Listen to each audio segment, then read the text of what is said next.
తెలంగాణలో 10వ తరగతి ఫలితాలు విడుదలయ్యాయి. ఈసారి మొత్తం 5,26,166 మంది విద్యార్థులు పరీక్షలు రాయగా అందులో 4,97,312 మంది ఉత్తీర్ణత సాధించారు.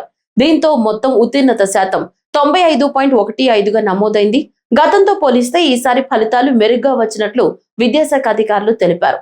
ఉత్తీర్ణులైన విద్యార్థులకు శుభాకాంక్షలు తెలుపుతూ భవిష్యత్తులో మరిన్ని విజయాలు సాధించాలని ఆకాంక్షించారు.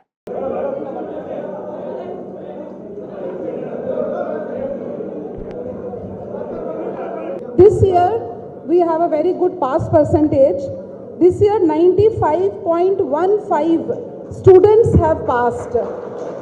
Last year it was 92.78 and this year 95.15 pillalu pass ayaru.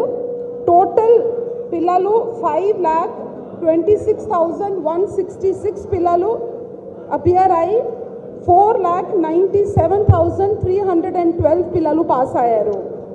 పోయిన సంవత్సరం లాగా ఈ సంవత్సరం మళ్ళీ girls are the best. 96.26 pass percentage among girls and 94.07 pass percentage among boys. ఇదే విధంగా there are more than 5,731 schools అక్కడ నోట్కి నోట్ శాతం పిల్లలు పాస్ అయ్యారు.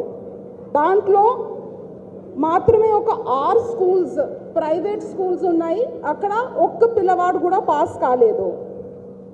ఇదే విధంగా Mulugu district recorded the highest pass percentage and Hyderabad district with 89.23 the lowest. ఇదే విధంగా social welfare residential school achieved the highest pass percentage of 99.1%. So a big hand to social welfare institutions.